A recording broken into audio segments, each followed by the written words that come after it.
கண்டிப்பா இவன் தலித்தா தான் இருப்பான், விசிகா காரனா தான் இருப்பான் அப்படின்னு சொல்லிட்டு கிளம்பி அவனை ஒரு வெட்டுறாங்க. அவரை வெட்ட வரும்போது போர்ஸா கழுத்துல வெட்ட வர்றாங்க. அவரு கைய வச்சு தடுக்கிறாரு. கையினுடைய மணிக்கட்டு மொத்தமா வெட்டுப்படுது. கிட்டத்தட்ட அது இப்ப உள்ள நரம்பு வரைக்கும் வெட்டப்பட்டுருச்சு. வெட்டுறதுக்கு 9:30 மணிக்கு அவங்க இறங்குறதுக்கு முன்னாடி உட்கார்ந்து குடிச்சாங்க, கஞ்சா அடிச்சாங்க அப்படின்னு ஒரு செய்தி அங்க இருக்கு. மேலவளவு முருகேசன் கொலையில சம்பந்தப்பட்டிருந்த நபர்கள் இத்தனை வருஷம் ஜெயில இருந்திருக்கிறாங்கன்றது அவங்களுக்கு தெரியும். அப்படி இருந்து இவனுங்க போய் நான் வெட்டுவேன் அப்படின்னு கிளம்பி போறானுங்கன்னா இவர்களுக்கு பின்னாடி இருக்கக்கூடிய இவர்களை இயக்கிய மனநிலையை விதைச்சது யாரு? விடுதலை சிறுத்தைகள் கட்சியினுடைய பொறுப்பாளர்களுக்கு என்ன ஒரு கேள்வியாகவும் சந்தேகமாகவும், இன்னும் சொல்ல போனா அவங்க உறுதியாகவும் நம்புறது என்னன்னா, அவர்களுடைய விடுதலைக்கு பிறகு அந்த ஏரியாவில் இருக்கக்கூடிய பசங்களுடைய அட்ராசிட்டிஸ் கொஞ்சம் அதிகமாகுது. என்னடா வெட்டினாலும் 7 பேரை வெட்டினாலும் நம்மளுக்கு என்னடா வெளியில வந்துடுறோம்லடா அப்படிங்கிற ஒரு மெதப்ப அங்க இருக்கக்கூடிய இளைஞர்களுக்கு இந்த கூட்டத்தினர் கொடுத்துக்கிட்டு இருக்காங்க. அந்த விடுதலை சிறுத்தைகள் கட்சியோடு கூட்டணியில் இருக்கக்கூடியவர் தான் தமிழ்நாட்டின் இன்றைய முதலமைச்சர். அவங்க கட்சியின் தரப்புல இருந்து இதற்கு ஒரு கண்டனம் கூட கிடையாது. இந்த 100 நாளுக்குள் சாதிய ரீதியான ஆணவ படுகொலைகள் மட்டும் 10 நடந்திருக்கு. அட்ராசிட்டிஸ் லிஸ்ட் எடுத்தீங்கன்னா அது 20-30 தாண்டுது. இவ்வளவு மோசமான ஒடுக்குமுறையை நோக்கி தமிழ்நாடும் தமிழ்நாட்டு மக்களுக்கும் ஒரு பெரிய அவலம் நிகழ்ந்துகிட்டு இருக்கு. இது குறித்து எதுவுமே பேசாத ஒரு முதலமைச்சரை வச்சிருக்கிறோம்.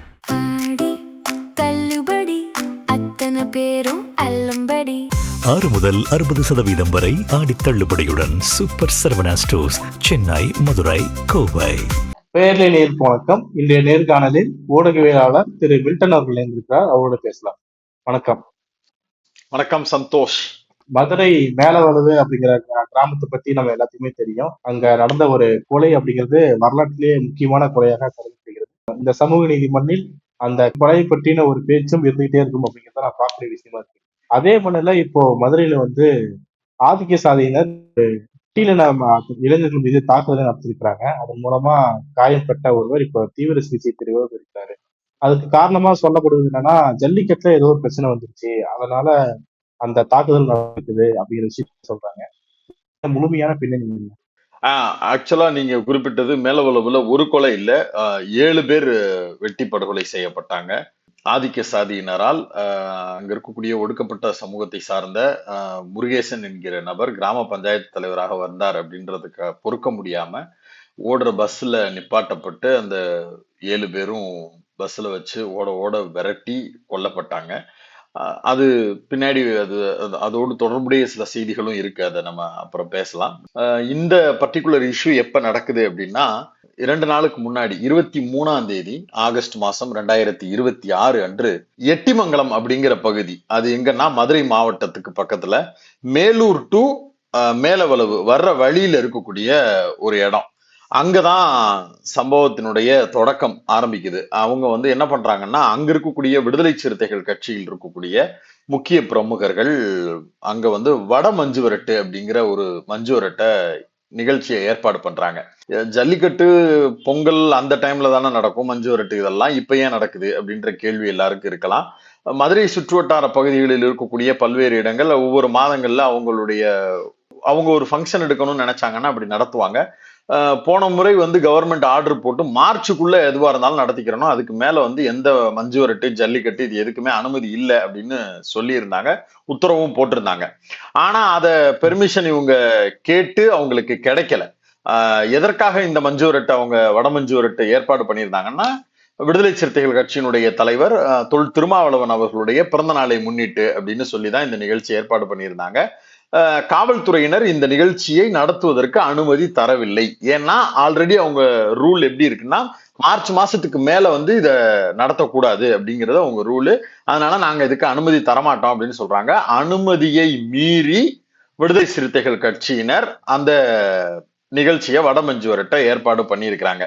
இது குற்றம் அப்படின்றது சட்டப்படி இது தவறுதான், அதை விசாரணைக்கு உட்படுத்தணும். ஆனா இது நடக்காத ஒண்ணா அப்படின்னு கேட்டா அப்படி கிடையாது. ஊர் பகுதிகளில் நடக்கக்கூடிய விழாக்கள்ல நிகழ்வுகள் அப்படிங்கறதெல்லாம் போலீஸ் பெர்மிஷன் கேட்டு கொடுக்கல அப்படின்னா வர்றதை பாத்துக்கலாம், வாங்கடா நடத்துவோம்டா அப்படின்னு சொல்லிட்டு ஊருக்குள்ள நடத்துறது அப்படிங்கிறது நார்மல் திங் தான்.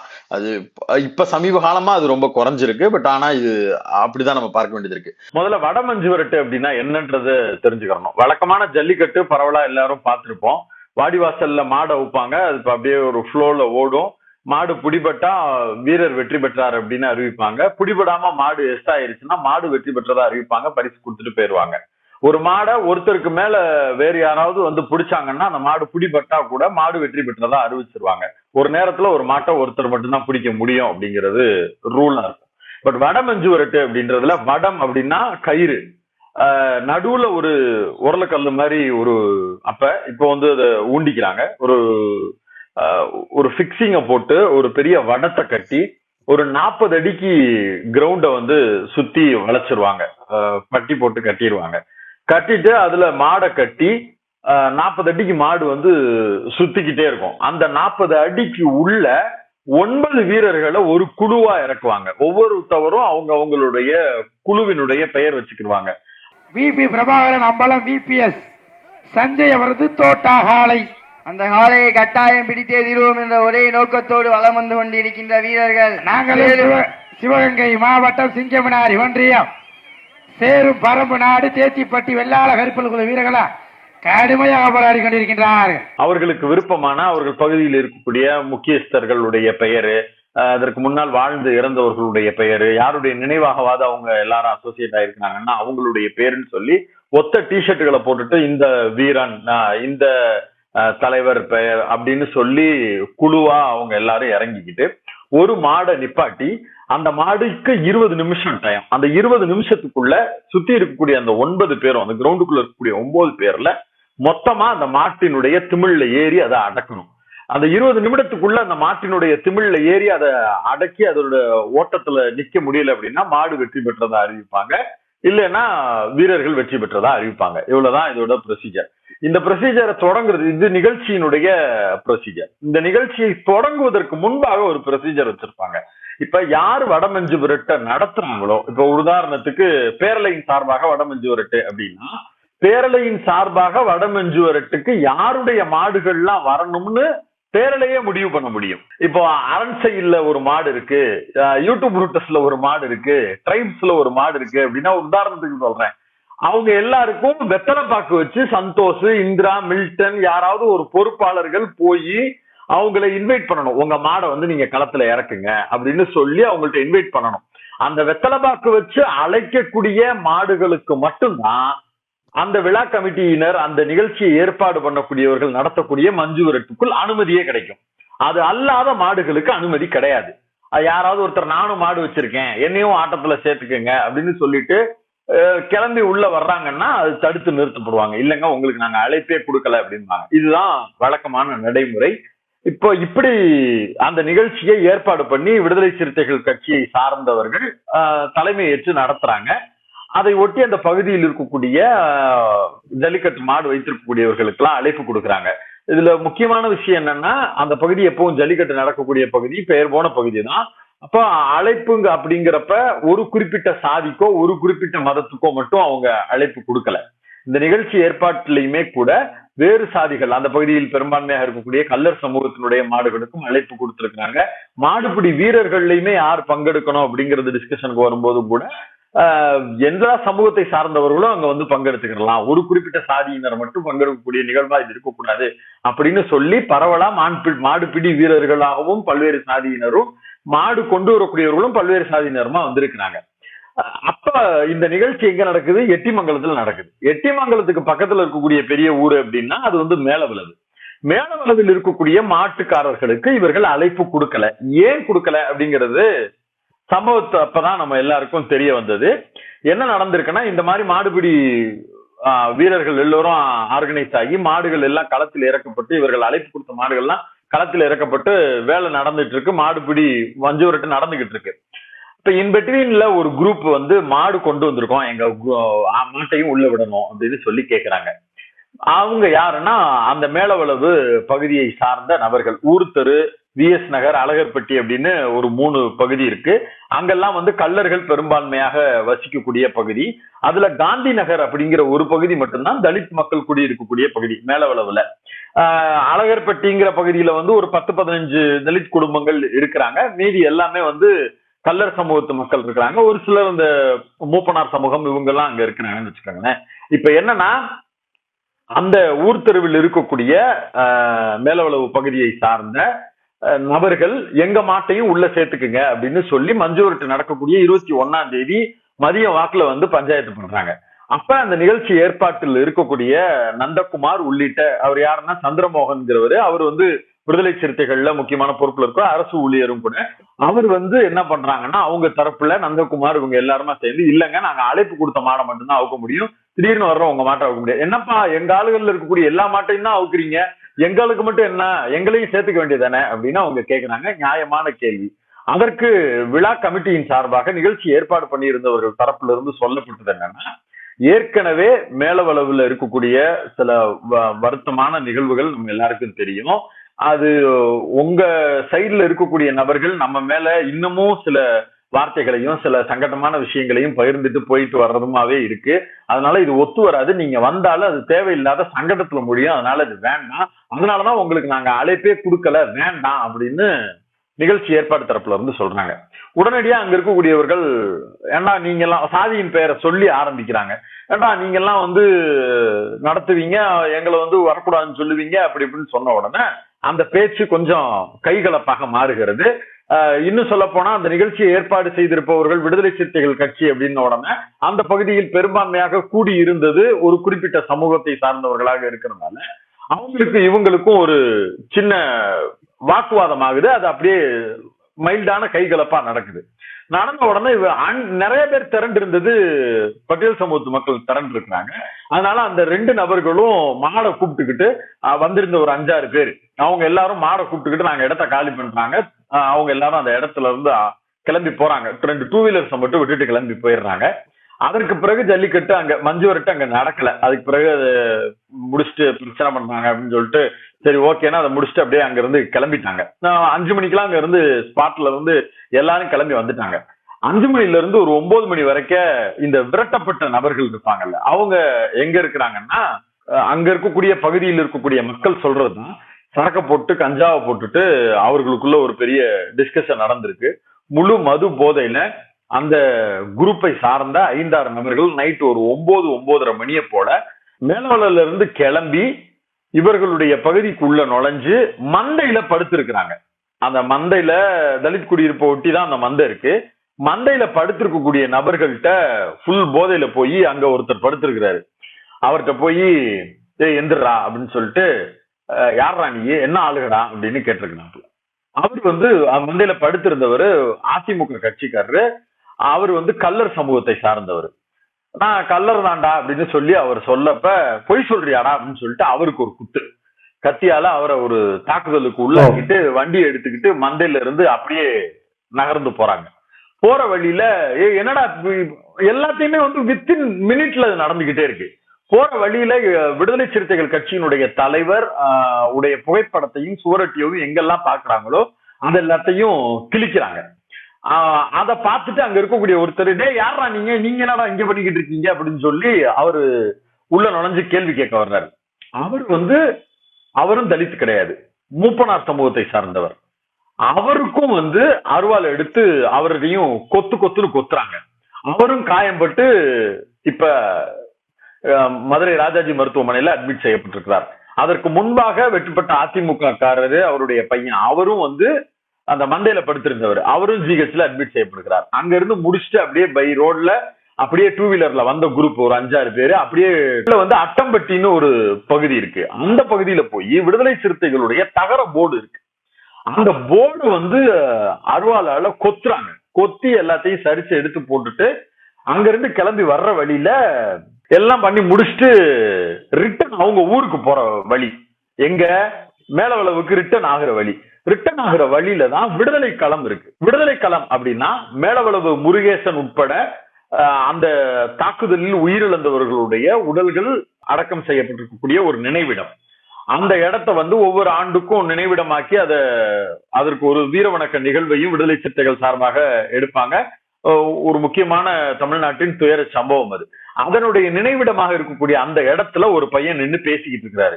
கண்டிப்பா இவன் வந்து தலிதா தான் இருப்பான், விசிகா காரனா தான் இருப்பான் அப்படின்னு சொல்லிட்டு, டேய் இந்த நந்தகுமார் நீதானாடா அந்த நிகழ்ச்சியை நடத்தினவன் அப்படின்னு சொல்லிக்கிட்டு கிளம்பி வந்து அவனை ஒரு வெட்டுறாங்க. அவரை வெட்ட வரும்போது போர்ஸா கழுத்துல வெட்ட வர்றாங்க. அவரு கைய வச்சு தடுக்கிறாரு. கையினுடைய மணிக்கட்டு மொத்தமா வெட்டுப்படுது. கிட்டத்தட்ட அது வந்து இப்ப உள்ள நரம்பு வரைக்கும் வெட்டப்பட்டுருச்சு.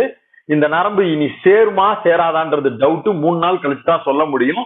இதற்கு பிறகு கீழே இருக்கக்கூடிய கையே இல்லாம கூட போகலாம் அப்படிங்கிற நிலைமையில அவரு ஜிஹெச்ல அட்மிட் செய்யப்படுகிறார். அங்க இருக்கக்கூடிய அவர் வந்து பட்டியல் சமூகத்தை சார்ந்தவர். அந்த செல்வம் என்கிற நபர் வெட்டுப்பட்டவர், 31 வயது, அவருக்கு ஒரு குழந்தை இருக்கு. அவர் வந்து பட்டியல் சமூகத்தை சார்ந்தவர். அவர் வந்து ஜிஹெச்ல அட்மிட் செய்யப்படுகிறார். அவர் கொடுத்த புகாரின் அடிப்படையில தான் இந்த வழக்கும் பதிவு செய்யப்படுகிறது. வெட்டிட்டு ஆட்கள் எங்க போறாங்கன்னே தெரியாத அளவுக்கு தூரமா போய் மறைஞ்சு போயிடுறாங்க. இது எல்லாத்தையும் ஒவ்வொரு இடத்துலயும் ஒரு நிமிஷம் 2 நிமிஷம் அடிச்சு நகட்டி போயிட்டே இருக்கிறாங்க. ஒவ்வொரு சம்பவத்தின் போதும் அந்த சவுண்ட கேட்டுட்டு ஆட்கள் வெளியில வர்றதுக்குள்ள எஸ்கேப் ஆகுறாங்க. அங்க இருக்கக்கூடிய சிசிடிவி காட்சியின் அடிப்படையில போட்டோவையும் வீடியோவையும் எடுத்து வச்சுக்கிட்டு போலீஸ் ஸ்டேஷன்ல விடுதலை சிறுத்தைகள் கட்சியினுடைய பொறுப்பாளர்கள், இந்த மாவட்டத்தினுடைய பொறுப்பாளர்கள் கோரிக்கை வச்சு அந்த நபர்களை கைது பண்ணணும், இதுதான் பேக்ரவுண்ட் அப்படின்னு சொல்லி கம்ப்ளைண்ட் கொடுக்குறாங்க. போலீஸ் தரப்புல இருந்து அவர்களை கைது செய்வதில், அவர்கள் மீது நடவடிக்கை எடுப்பதில் கொஞ்சம் மெத்தனம் காட்டிக்கிட்டே இருக்கிறாங்க. உடனடியா விடுதலை சிறுத்தைகள் கட்சியின் சார்பாக சாலை மறியல் நடக்குது. அந்த பகுதியினுடைய பொறுப்பாளர்கள் சாலையை மறிக்கிறாங்க, மிகப்பெரிய அளவிற்கு போராட்டத்தை முன்னெடுக்கிறாங்க. அப்புறம் உடனடியா டிஎஸ்பி வந்து மானாமதுரைக்கு போய் அந்த சம்பந்தப்பட்டிருக்கக்கூடிய 2 நபர்களும் கைது செய்யப்பட்டதா தகவல் சொல்லப்பட்டது. அந்த 2 நபர்கள் கைது பண்றாங்க. கூடுதலாக இருக்கக்கூடிய நபர்களையும் கைது பண்ணணும் அப்படிங்கிறது இவர்களுடைய கோரிக்கையா இருக்கு. எஸ்பி, டிஐஜி இவங்க எல்லார்ட்டையுமே வந்து இந்த கோரிக்கையை விடுதலை சிறுத்தைகள் சார்பாக முன் வைக்கிறாங்க. நம்ம பிரச்சனையினுடைய வேர் என்ன அப்படின்றத விடுதலை சிறுத்தைகள் கட்சியினுடைய பொறுப்பாளர்கள்ட்ட விசாரிக்கும் போது அவங்க வந்து ரொம்ப முக்கியமான ஒரு செய்தியை குறிப்பிடுறாங்க. இந்த மேலவளவுங்கிற பகுதி எவ்வளவு சென்சிட்டிவான பகுதி அப்படிங்கிறது எல்லாருக்கும் தெரியும். 1997லயே இது ஒரு பெரிய பிரச்சனையான ஒரு பகுதி. இப்ப வரைக்கும் அது வந்து அந்த வடு இன்னும் மாறவே இல்லை. அதனாலதான் மஞ்சுவரட்டுக்கே அவங்களை கூப்பிட முடியாத அளவுக்கான சூழல் இருக்குன்றதுதான் கள யதார்த்தம். அப்படின்னா அந்த பகுதியில இரவு நேரத்தில் போலீஸ் ரோந்து எப்பவுமே இருக்கணும்னு பல தடவை கோரிக்கை வைக்கப்பட்டிருக்கு, பல முறை பேசப்பட்டிருக்கு. ஆனா அந்த போலீஸ் தரப்புல இருந்து அப்படியான விஷயங்களை எதையுமே செய்யறதில்லை அப்படிங்கிற குற்றச்சாட்டை அவங்க முன்வைக்கிறாங்க. இன்னும் குறிப்பிட்டு எடப்பாடி பழனிசாமி அவர்களுடைய பீரியட்ல நல்லெண்ணத்தின் அடிப்படையில் இந்த மேலவளவு முருகேசன் கொலையில் சம்பந்தப்பட்டிருந்த நபர்களுக்கு கருணை அடிப்படையில் விடுவிப்பு செய்யப்பட்டார்கள். அவர்களுடைய தண்டனை பெற்றுக் கொண்டிருந்த நபர்கள் பூரா பேரும் கருணை அடிப்படையில வெளியில வந்தாங்க. அந்த நபர்கள் அவர்களுடைய ஊர்ல இருக்கக்கூடிய ஆட்கள் தான் இந்த சம்பவத்தை அரங்கேற்றுறாங்க. விடுதலை சிறுத்தைகள் கட்சியினுடைய பொறுப்பாளர்களுக்கு என்ன ஒரு கேள்வியாகவும் சந்தேகமாகவும், இன்னும் சொல்ல போனா அவங்க உறுதியாகவும் நம்புறது என்னன்னா, அவர்களுடைய விடுதலைக்கு பிறகு அந்த ஏரியாவில் இருக்கக்கூடிய பசங்களுடைய அட்ராசிட்டிஸ் கொஞ்சம் அதிகமாகுது. என்னடா வெட்டினாலும் 7 பேரை வெட்டினாலும் நம்மளுக்கு என்னடா வெளியில வந்துடுறோம்லடா அப்படிங்கிற ஒரு மிதப்ப அங்க இருக்கக்கூடிய இளைஞர்களுக்கு இந்த கூட்டத்தினர் கொடுத்துக்கிட்டு இருக்கிறாங்க. அப்புறம் அவர்களுடைய சாதியின் பெயரால் அவர்களை வைத்து, அந்த அப்பாவி மக்களை வைத்து பிழைப்பு நடத்தக்கூடிய சில வசூல் வேட்டையாடக்கூடிய கும்பல்கள் இருப்பாங்கல்ல, எல்லா குரூப்லயுமே அப்படி ஒரு குரூப் இருப்பாங்க. இப்படி இந்த மேலவளவு பகுதியில் சாதிய மனநிலை கொண்டிருக்கக்கூடிய நபர்களை மேனிப்புலேட் பண்றதுக்கு அவர்களுடைய சாதியின் பெயராலேயே சில அமைப்புகளையும் மதுரைக்குள்ள வளர்த்துக்கிட்டு இருக்காங்க. அவங்க பூரா பேர் இந்த RSS, பிஜேபிக்கு எடுப்பு வேலை பார்த்துக்கிட்டு இருக்கக்கூடிய குரூப்ல சார்ந்த நபர்களா இருக்கிறாங்க. அந்த குரூப்பை சார்ந்த நபர்களோடு இங்க இருக்கக்கூடிய பசங்க எல்லாரையும் தொடர்பு வச்சுக்கிட்டு தொடர்ச்சியா இந்த மாதிரியான த்ரெட்டன் கொடுக்கறது, பஞ்சாயத்து பண்றது, ஒரு 4 பேர் சேர்ந்து நின்னா அவங்கள்ட்ட வந்து மல்லு கட்டுறது, இந்த மாதிரியான விஷயங்களை தொடர்ச்சியா செய்யறாங்க. இந்த நபர்களை வந்து பெயில ரத்து பண்ணி, மேலவளவு முருகேசன் கொலையின் சம்பந்தப்பட்டிருந்த நபர்கள் இருக்கக்கூடியவர்களை பெயில ரத்து பண்ணி திருப்பி உள்ள அனுப்புனாதான் இந்த பசங்களுக்கு எல்லாம் கொஞ்சம் பயம் வரும் அப்படிங்கிறது அவர்கள் வைக்கக்கூடிய கோரிக்கை.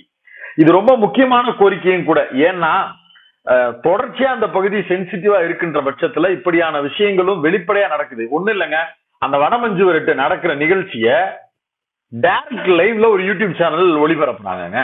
அப்ப அவ்வளவு கேமரா இருக்குன்னு தெரிஞ்சும் அங்க போய் பஞ்சாயத்துக்கு நம்ம 7:30 இழுப்போன்னு கிளம்பி போறான்.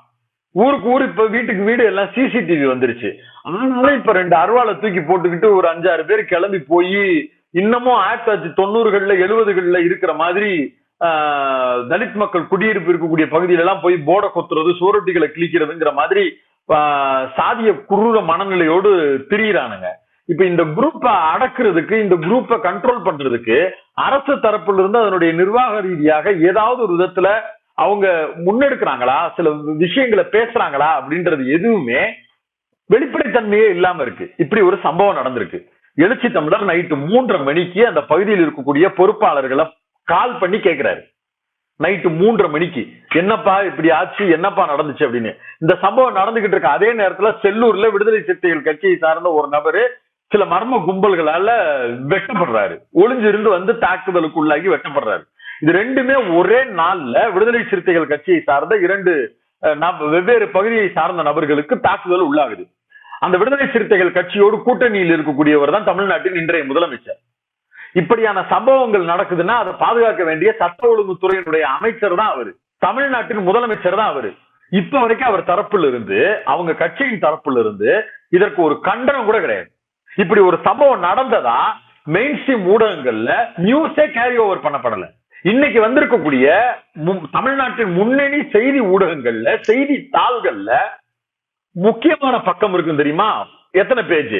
அது ஒன்னத்துல கூட இந்த மேலவளவு சம்பவம் குறித்தான செய்தி வரல. அது எல்லாமே மதுரை பகுதியில் இருக்கக்கூடிய எடிஷன்ல வந்துடுறது. தொடர்ச்சியா இப்படி ஒரு அட்ராசிட்டி நடக்குது. இது ஒரு பெரிய சென்சிட்டிவான ஏரியாவா இருக்கு அப்படின்னா கூடுதல் முக்கியத்துவம் கொடுக்க வேண்டிய ஒரு செய்திய ஊடகங்கள் உட்பட, மெயின் ஸ்ட்ரீம் மீடியாக்கள் உட்பட யாருமே அதை கவர் பண்ணல. ஜிஹெச்ல இப்ப 3-4 பேர் அட்மிட் ஆகி கிடக்குறாங்க. ஏதாவது ஒரு மெயின் ஸ்ட்ரீம் ஊடகம் இது குறித்து பேசி நீங்க பாத்தீங்களா? இந்த சம்பவத்தை அட்ரஸ் பண்ணி பாத்தீங்களா? இது குறித்து முற்போக்காக தங்களை அடையாளப்படுத்திக் கொள்ளக்கூடிய சமூக ஊடகங்கள் இயங்கக்கூடிய நபர்கள் இப்படி ஒரு அட்ராசிட்டி நடந்திருக்கு, முதலமைச்சருக்கு இது தெரியுமா தெரியாதா? அந்த கேள்வியை கூட இன்னும் எழுப்பல. முதலமைச்சராக தமிழ்நாட்டில் விஜய் பொறுப்பேற்று 100 நாளை கடந்திருக்கு. இந்த 100 நாளுக்குள் சாதிய ரீதியான ஆணவ படுகொலைகள் மட்டும் 10 நடந்திருக்கு. கேஸ்ட் அட்ராசிட்டிஸ் லிஸ்ட் எடுத்தீங்கன்னா அது 20-30 தாண்டுது. இவ்வளவு மோசமான ஒடுக்குமுறையை நோக்கி தமிழ்நாடும் தமிழ்நாட்டு மக்களுக்கும் ஒரு பெரிய அவலம் நிகழ்ந்துகிட்டு இருக்கு. இது குறித்து எதுவுமே பேசாத ஒரு முதலமைச்சரை வச்சிருக்கிறோம். இப்பயுமே சிசிடிவி புட்டேஜ் அந்த நிகழ்ச்சியை லைவ் கவரேஜ் எடுத்ததுனால இப்படி ஒரு பஞ்சாயத்து நடந்துச்சு, இந்த பஞ்சாயத்தால நீங்க உள்ள வந்தாங்க, அதனால இந்த தாக்குதலுக்கு உள்ளானோன்னு சொல்லிட்டு நம்ம ஒரு கம்ப்ளைண்ட் கொடுக்க முடிஞ்சிச்சு. அதையே SC/ST வழக்கா, வன்கொடுமை வழக்கா சேர்த்துக்கன்னு சொல்லி அவ்வளவு தூரம் விசிகா போராட வேண்டியது இருக்கு. இந்த ப்ரூஃப் மட்டும் இல்லைன்னா ஆளாளுக்கு ஒரு கதை எழுதியிருப்பாங்க. இது ஒரு வன்கொடுமை வழக்காக கூட பதிவு செய்யப்பட்டிருக்காது. இது மோசமான அட்ராசிட்டியா கூட கன்சிடர் பண்ணப்படாது. இப்ப நம்ம கூட உட்கார்ந்து பேசியிருக்க மாட்டோம்ல. அப்படி ஒரு விஷயம் நடந்திருக்கிறதே தெரியப்படுத்தாம இருந்திருந்தா, அப்ப இத திட்டமிட்டு இந்த விசிகா அது ரிலேட்டடான ஐடியாலஜிக்கல் பேசக்கூடிய இயக்கத்தை சார்ந்திருக்கக்கூடிய நபர்கள் தொடர்ச்சியா தாக்குதலுக்கு உள்ளாகிறது அப்படிங்கறதெல்லாம் ஜஸ்ட் லைக் தட் நடக்கிறதா எனக்கு என்னமோ தோணல. அது விடுதலை சிறுத்தைகள் கட்சியும் கூடுதலாக இதுல விழிப்புணர்வு அடைய வேண்டிய தேவை இருக்கு. இதுவே இது திமுக கூட்டணியிலோ அதிமுக கூட்டணியிலோ இப்படி ஒரு விடுதலை சிறுத்தைகள் இருக்கும்போது இப்படி ஒரு அட்ராசிட்டி நடந்துச்சுன்னா உடனடியா அது எவ்வளவு பெரிய பிரஷரை கிரியேட் பண்ணிருக்கும் அந்த கட்சியினுடைய தலைமைக்கு, கூட்டணியில் கட்சி தலைமையா இருக்கக்கூடியவர்களுக்கு. எழுச்சி தமிழர் விசிகா தாவேகா கூட்டணின்றத அறிவிச்சதுக்கு பிறகும் கூட இப்ப வரைக்கும் விஜய் தரப்புல இருந்து இது ஒரு வரவேற்று கூட ஒரு போஸ்ட் போடல. அதை அக்னாலேஜ் பண்ணி பாராட்டி நன்றி சொல்லி கூட திருமாத்தோழருக்கு ஒரு வாழ்த்து கூட விஜய் சொல்லல. அப்ப அந்த அளவுக்கு மோசமான இடத்துல கூட்டணி கட்சிகளை வச்சிருக்கக்கூடிய மனநிலைங்கிறதே ரொம்ப குரூரமா இருக்கு. இவர்கள் பாதிக்கப்பட்டிருக்கும் போது, இவர்கள் ஒடுக்கப்பட்டிருக்கும் போது இவர்கள் ஒரு குறை அப்படின்னு எடுத்துட்டு போய் சொல்லும் போது எப்படி காது கொடுத்து கேட்பாங்க? விடுதலைக்கு பின்னாடி அங்க ஆதிக்க உணர்வு அதிகமாக இருக்குது அப்படின்னு போலீஸார் இதுக்கான டீல் பண்றதுக்கான நடவடிக்கைகளை என்னென்ன இருக்குன்னு பாக்குறீங்க? இல்ல, போலீஸ் கிட்ட கடுமையான அழுத்தம் கொடுக்கப்பட்டு உடனடியாக நடவடிக்கை எடுங்கன்னு விடுதலை சிறுத்தைகள் கட்சியிலிருந்து தொடர் அழுத்தம் கொடுக்கப்பட்டிருக்கு. அதற்கு பிறகு இதை SC/ST வன்கொடுமைக்கு கீழே வழக்காக பதிவு செய்திருக்கிறாங்க. இப்போ அந்த நபர்கள் இருவரும் கைது செய்யப்பட்டிருக்கிறாங்க. சிசிடிவி புட்டேஜின் அடிப்படையில் இந்த 2 நபர்கள் கைது செய்யப்பட்டிருக்காங்க. கூடுதலாக வந்த நபர்கள், ஆங்காங்கே இருந்த நபர்கள்னு அடையாளப்படுத்தப்பட்டு அவர்களும் கைது செய்யப்படணும் அப்படிங்கிறது கோரிக்கை. இவர்களுக்கு பின்னால் வேறு யாரெல்லாம் இருக்கிறார்கள்? முதல் நாள் அந்த சம்பவத்தை வெட்டுறதுக்கு 9:30 மணிக்கு அவங்க இறங்குறதுக்கு முன்னாடி உட்கார்ந்து குடிச்சாங்க, கஞ்சா அடிச்சாங்க அப்படின்னு ஒரு செய்தி அங்க இருக்கு. அந்த நபர்களோடு இருந்து இந்த திட்டத்தை சதி திட்டமாக இதை செயல்படுத்துவதற்கு மூளையாக செயல்பட்டவர்கள் யாரு? இதுவும் சாதிய அமைப்பின் பெயரால் அந்த பகுதியில் இயங்கக்கூடிய சில கும்பலா? RSS அமைப்புக்கும் பிஜேபிக்கும் ஓட்டு கேட்டு வந்த அந்த கும்பல் அதோடு தொடர்புடையதாக இருக்கா அப்படிங்கிறது விசாரணைக்கு உட்படுத்தப்படணும். பேருக்கு பின்னாடி வட இந்தியா பேரெல்லாம் சேர்த்துக்கிட்டு ஜாலியா ஊருக்குள்ள சாதியின் பெயரால் சாத்தியம் பண்ணிக்கிட்டு திரியக்கூடிய கும்பல் இருக்குல்ல, அந்த கும்பல் இதற்குள் விசாரணை வளையத்துக்குள் இழுத்து வரப்படணும். அவர்களுக்கு இதுக்கும் தொடர்பு இருக்கான்றது விசாரிக்கப்படணும். கொம்பு சீவி விட்டுருக்காங்களா அந்த பசங்கள்ன்றதையும் கேட்கணும். அவர்கள் இயல்பாகவே சாதிய மனநிலையில் அப்படித்தான் இருக்கிறாங்க அப்படிங்கிறது ஒரு பக்கம் இருந்தாலும், நீ பண்ற நான் பாத்துக்கிறேன்டா அவனுக்கு பின்னாடி இருந்து. ஏன்னா மேலவளவு முருகேசன் கொலையில சம்பந்தப்பட்டிருந்த நபர்கள் இத்தனை வருஷம் ஜெயில இருந்திருக்கிறாங்கன்றது அவங்களுக்கு தெரியும். அப்படி இருந்தும் இவனுங்க போய் நான் வெட்டுவேன் அப்படின்னு கிளம்பி போறானுங்கன்னா இவர்களுக்கு பின்னாடி இருக்கக்கூடிய இவர்களை இயக்கிய மனநிலையை விதைச்சது யாரு, அவர்களை கொம்பு செய்ய விட்டது யாரு அப்படிங்கிறதையும் ஆய்வுக்கு உட்படுத்தப்படணும். அந்த பகுதியில் இருக்கக்கூடிய விசிகா பொறுப்பாளர்கள் எல்லோரும் கேட்கக்கூடிய கோரிக்கை, மேலவளவு முருகேசன் அவர்களுடைய கொலையில் தொடர்புடைய நபர்கள் இந்த சம்பவத்திற்கு பின்னால இருக்கிறாங்களா? ஏன்னா அது ஒரு கிராமங்க, ஒரு சாதியினர் மட்டும்தான் அந்த பகுதியில இருக்கிறாங்க. நான் சொன்ன இந்த 3 ஏரியா இருக்காங்கல்ல, காந்தி நகரை தாண்டி ஊர் தெரு, விஎஸ் நகர், அழகர்பட்டி, இந்த ஏரியால எல்லாம் அவர்களுடைய சாதி தான் பெரும்பான்மையா இருக்கிறாங்க. அவங்களுக்குள்ளதான் அங்காளி பங்காளியா இருப்பாங்க, சித்தப்பா மக்க, பெரியப்பா மக்க, மாமே மச்ச, இப்படித்தான் இருப்பாங்க. அவங்க சொந்தக்காரர்ல ஒருத்தர் தானே போன வருஷம் வரைக்கும், போன 5 வருஷத்துக்கு முன்னாடி வரைக்கும் ஜெயில இருந்துட்டு வந்திருக்கிறாரு. அப்ப அவங்களே ஏதாவது ஒண்ணு வர்க்க பண்ண போய் இதுதான் இப்ப பேசாம இருங்கடா அப்படின்னு சொல்லி இருந்திருக்கணும்ல. அப்படிப்பட்டவர்கள் சொல்லாம அனுப்பி விட்டாங்களா? அப்ப அவர்களுக்கு இதுல உடந்தையா இருக்கிறாங்களா அப்படிங்கறதெல்லாம் கூடுதலாக விசாரணைக்கு உட்படுத்தப்படணும் அப்படிங்கறதா அவர்களுடைய கோரிக்கை. அந்த விசாரணை ஆங்கிளையும் எடுத்துட்டு போகணும் அப்படிங்கறதா நம்மளும் கேட்டுக்கிறோம். இந்த சம்பவம் குறித்து பல்வேறு முக்கியமான தகவல்களை பகிர்ந்துட்டீங்க. உங்களுடைய நேரத்துக்கும் கருத்துக்கும் மிக்க நன்றி. நன்றி.